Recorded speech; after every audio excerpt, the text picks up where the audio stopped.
Morning बच्चों। आज 12वीं के अर्थशास्त्र में हम देखेंगे राष्ट्रीय आय का मापन। राष्ट्रीय आय का मापन किसी भी देश की आर्थिक स्थिति का महत्वपूर्ण मापदंड होता है।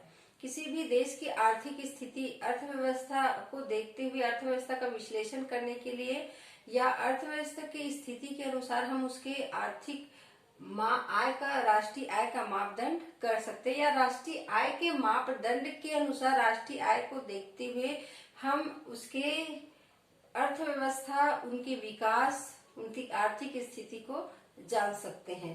तो राष्ट्रीय आय का मापक किसी भी देश के लिए महत्वपूर्ण मापदंड होता है। तो राष्ट्रीय आय को मापने की विधियां दिया गया है। राष्ट्रीय आय को मापने की 3 विधि दी गई है। उत्पादन विधि अथवा मूल्य वृद्धि विधि। उत्पादन विधि अथवा मूल्य वृद्धि विधि में है, अगर हम कोई भी देश, वहां के उत्पादन में कोई भी वस्तु है, मूल्य है, उनके उत्पादन में जो वो खर्च होता है या मूल्य वृद्धि जो होती है वो अंतिम इकाई की गणना की जाती है। जो भी ये वैज्ञानिक धारणा भी है, वैज्ञानिक सूत्र भी है, और इसमें जो हम बाजार में जो तय होता है, जो भी वस्तु सेवाएं हम उत्पादन करते हैं उसके बाजार मूल्य में अंतिम जो मूल्य तय होता है वही इसका मूल्य वृद्धि या मापन होता है। यही इसका मापक होता है जो अंतिम मूल्य तय होता है। तो किसी प्रकार का हम देखते हैं किसी भी बाजार में, अगर हम वहां पर वस्तु का जो सेवाएं हैं, जो भी वस्तु बेच रहे हैं, उसका जो मूल्य तय होता है, इसमें कोई दोहरी गणना की भी संभावना नहीं होती, क्योंकि अंतिम वस्तुएं जो हम बेचते हैं, जो वस्तु हम बेचने के लिए बाजार में ले जाते हैं, उसके मूल्य को वहां पर गिना जाता है, गणना किया जाता है। तो इसमें किसी प्रकार का दोहरी गणना की भी संभावना नहीं रहती और इसमें आय का अच्छे से गणना होती है, जो उत्पादन विधि अथवा मूल्य वृद्धि विधि में है। मूल्य वृद्धि जो होता है वो भी उसमें समझ में आ जाता है, क्योंकि मूल्य वृद्धि जो हम वस्तु का सामान बनाए हैं और सामान बनाए हैं तो उसका मूल्य तय किए हैं। उत्पादन में अगर वृद्धि, मूल्य में अगर वृद्धि हो रहा है तो भी कहाँ पकड़ में आएगा, जब हम उसके मूल्य की ही गणना करते हैं। तो उसमें मूल्य वृद्धि हो या कम हो तो वो हमको सही माप होता है, क्योंकि मूल्य वृद्धि का भी वहां पर हम गणना कर रहे हैं, क्योंकि अंतिम जब बाजार में उसका कीमत तय होता है उसी की गणना करते हैं। अब देख रहे हैं बाजार कीमत पर शुद्ध घरेलू उत्पाद के मूल्य की गणना। बाजार कीमत पर जो शुद्ध घरेलू उत्पाद की गणना, उत्पाद के मूल्य की गणना करते हैं। जो बाजार में कीमत है उसी के अनुसार जो हमारे जितने भी हमारे देश में वस्तुएं बनते हैं, घरेलू उत्पाद जो उत्पादन होता है उसके मूल्य की गणना होती है। जो हमारे देश के अंतर्गत, निजी हो सार्वजनिक हो, जो भी हो, देश के अंतर्गत उत्पादन के जो उत्पाद के मूल्य है उसी की गणना होती है, जो बाजार कीमत पर। जो बाजार में जो कीमत है वो अपने देश में उत्पादन किए हुए उत्पादित मूल्य की ही गणना होती है। तो हमारे देश के अंतर्गत होता है ना। और ये जो है बाजार कीमतों पर शुद्ध राष्ट्रीय उत्पाद के मूल्य की गणना, जो बाजार कीमत पर जो हमारे देश में विदेशों के साथ भी लेन देन होता है, जो ये तो पूरे अपने देश के भीतर का है, और ये देश के साथ साथ और दूसरे देशों के साथ जब हम आयात निर्यात करते हैं उसके मूल्य की गणना होती है। जो हम निर्यात करते हैं और आयात करते हैं, तो दोनों को अगर हम ज्यादा निर्यात कर रहे हैं और आयात कम कर रहे हैं तो क्या होगा, हमको फायदा होगा, और आयात ज्यादा कर रहे हैं, निर्यात कम कर रहे हैं तो नुकसान होगा, तो घटा देते हैं उसको। तो बाजार कीमत उसमें तय होता है कि कितना हम आयात कर रहे हैं, कितना निर्यात कर रहे हैं, तो उसके अनुसार शुद्ध राष्ट्रीय उत्पाद की गणना की जाती है। देश में उत्पादित हो जितने भी हमारे वस्तु सेवाएं, उसके साथ साथ विदेशों के साथ हमारा जो लेन देन होता है, आयात निर्यात होता है, वस्तुओं का लेन देन होता है, उसके जो बाजार कीमत है उसकी गणना होती है।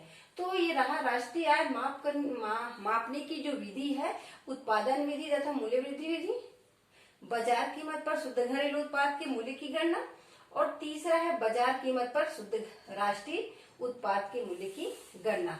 पहले हम अपने देश में उत्पादन करते हैं, तो उत्पादन जितने भी करते हैं वस्तुओं सेवाओं का, उसकी अंतिम जो कीमत तय होता है बाजार में बिकने के लिए जो जाता है, चाहे मूल्य वृद्धि का हो या कम का हो, जैसी स्थिति में वो कीमत तय होता है उसी की गणना होती है। और दूसरा है जो भी वस्तुएं हम उत्पादन करते हैं, घर जितने भी अपने देश के अंतर्गत, घरेलू, निजी हो, सरकारी हो, जो भी हो, अपने देश के अंतर्गत हो रहा है उत्पादन, उसकी गणना होती है। तीसरा है विदेशों से आने वाले और जाने वाले, जो हमको जितना भी प्रॉफिट हो या जितना हम भेज रहे हैं या ला रहे हैं, मंगा रहे हैं, उसके हिसाब से उसकी गणना होती है। अब देखते हैं शुद्ध मूल्य वृद्धि को कैसे मापा जाए। तो शुद्ध मूल्य वृद्धि को कैसे मापा जाए, तो पहला दिया है बाजार कीमतों पर सकल घरेलू उत्पाद के मूल्य की गणना। बाजार ही कीमत पर करते हैं, बाजार की जो कीमत है उसी के अनुसार सकल घरेलू उत्पाद, जितने भी घरेलू उत्पाद हैं, निजी हो, उसमें 3 प्रकार के दिया है, प्राथमिक क्षेत्र, द्वितीय क्षेत्र, तृतीय क्षेत्र। जो उत्पादन होता है घरेलू, जो हमारे देश के अंतर्गत, उन्हीं के मूल्य की गणना यहाँ पर की जाती है। तो प्राथमिक क्षेत्र में क्या आता है, हमारा जो कृषि है, वन है, ये क्षेत्र आता है। मत्स्य पालन जो होता है, उद्योग है, जो मत्स्य उद्योग, ये आता है प्राथमिक क्षेत्र में, वन है। और द्वितीय क्षेत्र में आता है हमारा जो उद्योग है, बड़े उद्योग, छोटे उद्योग, निर्माणी उद्योग, ये आता है। और तृतीय क्षेत्र में आता है हमारा जो हम संचार के साधन, यातायात के साधन, जो भी हम उसमें खर्च करते हैं, ये आता है। तो इनकी कीमत, अंतिम जो बाजार में जो कीमत है, वो तय होता है। जो बहुत सारे इसमें प्राथमिक क्षेत्र में जो कृषि कार्य कर रहे हैं, उद्योग, जो मत्स्य पालन का है, वन का है, उसमें भी बहुत प्रॉफिट होता है, उसको बेचने के बाद जो मूल्य तय होता है वो है। द्वितीय क्षेत्र में उद्योग है, निर्माण उद्योग है, व्यापार है, उनका होता है। और तृतीय क्षेत्र में जो है आयात निर्यात का है, वाहन खर्च का है, और जो डाक तार संचार के जो साधन होते हैं, उनसे जो पैसा मिलता है, वो सब मूल्य की गणना इसमें होती है। तो तीनों का हो गया, प्राथमिक क्षेत्र, द्वितीय क्षेत्र और तृतीय क्षेत्र। अब देखते हैं हम मध्यवर्ती वस्तुओं एवं सेवाएं। मध्यवर्ती वस्तुएं मतलब सेवाएं, मतलब जो मध्यवर्ती वस्तुएं हैं एवं सेवाएं हैं, उसके मूल्य की गणना यहाँ पर की जाती है। मध्यवर्ती जो वस्तुएं हैं और सेवाएं, जो बहुत ऊंचा मूल्य वाला और बहुत नीचा, उससे बीच के जो है मध्यवर्ती जो वस्तुएं हैं, उनकी सेवाओं का यहाँ पर गणना की जाती है। तीसरा दिया है पुरानी वस्तु। पुरानी वस्तु जो है उसकी कोई गिनती नहीं होती। यहाँ राष्ट्रीय आय की गणना में पुरानी वस्तुओं की कोई गिनती नहीं होती। अगर उस पुरानी वस्तुओं को कोई बेचता है, दलाली करता है, जो दलाल होते हैं, जो एजेंट होते हैं, तो उसके जो हम उनके आय व्यय का जब गणना करते हैं, तो उसके साथ में उसकी गणना होती है। ऐसे उस वस्तु के, जैसे पुराने मशीन को बेच रहे हैं, पुराने वस्तु को बेच रहे हैं, या जो और जो रद्दी है, तो उनकी गणना उस पर नहीं होती। अगर उसकी गणना कैसे होती, जो एजेंट होते हैं, जो वहां पर दलाल होते हैं, अगर उसको बेचकर, तो उसके आय के साथ में उसकी गणना की जाती है। अब देखते हैं अवैध कार्यों से प्राप्त आय। जो अवैध कार्य करके जो आय प्राप्त करते हैं, दारू है, गांजा है, अफीम है, या और जो सट्टा कोई कार्य चलाते हैं, जो अवैध रूप से बेचते हैं। शराब को 2 तरीका से अवैध भी बेचा जाता है और वैध भी बेचा जाता है। तो अवैध रूप से जो बेचा जाता है, उनकी गिनती वहां राष्ट्रीय आय की गणना में नहीं की जाती। और जो जुआ खेलते हैं और सट्टा खेलते हैं, और जो मादक पदार्थों का और इधर उधर ले जाकर बेचा जाता है, बहुत प्रकार से उसमें लोग छुपा के बेचते हैं, सरकार को दिखाते नहीं है, तो ये सब चीजों की गणना राष्ट्रीय आय में नहीं की जाती। क्योंकि ये चीजों तो जब यहाँ गणना ही नहीं हो रही, तो जाहिर सी बात है सरकार इसकी अनुमति नहीं देगा, तो वो चोरी छिपे करता है, जिसकी जानकारी सरकार को होती ही नहीं है। अब बाजार के कीमत पर शुद्ध घरेलू उत्पाद में मूल्य की गणना।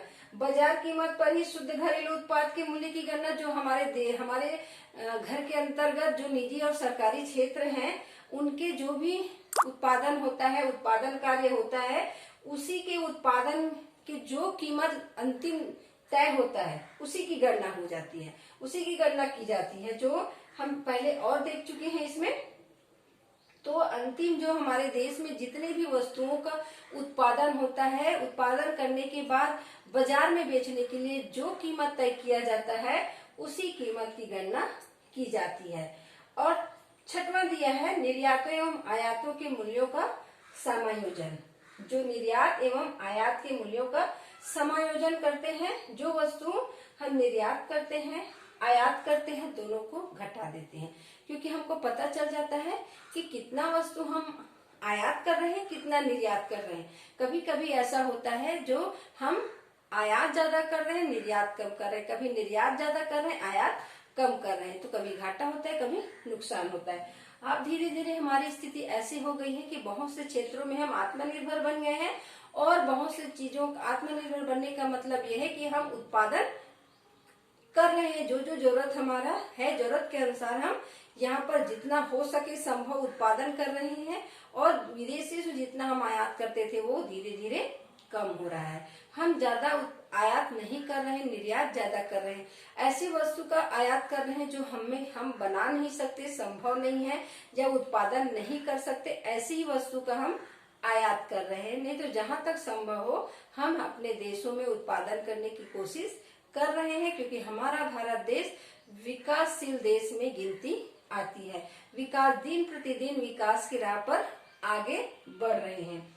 तो हमारा जो देश है वो अब विकास की गति में आगे बढ़ गया है, तो हम आयात को कम कर दे रहे हैं, निर्यात को बढ़ा दे रहे हैं, ताकि हमको विदेशी पूंजी भी प्राप्त हो। तो उसमें जो अंतर आता है, आयात निर्यात को के अंतर का समायोजन होता है मूल्यों का, तो दोनों को घटाने से हमको उसके मूल्य का पता चल जाता है, उसी की गणना राष्ट्रीय आय में होती है। तो ये रहा हमारा शुद्ध मूल्य वृद्धि को कैसे मापा जाता है। शुद्ध मूल्य वृद्धि जो है किस प्रकार से मापा जाता है, तो वो अपने देश के अंतर्गत जितने भी हैं, या देश के बाहर भी हमारे आयात निर्यात होते हैं, देश के अंतर्गत भी जितने भी उत्पादन होते हैं, जितने भी कीमत तय होती है, वो अंतिम बाजार में उसका मूल्य क्या होता है उसी से वो तय होता है, उसी से वो उसका कीमत मापा जाता है। यही उसका राष्ट्रीय आय मापन कहलाता है।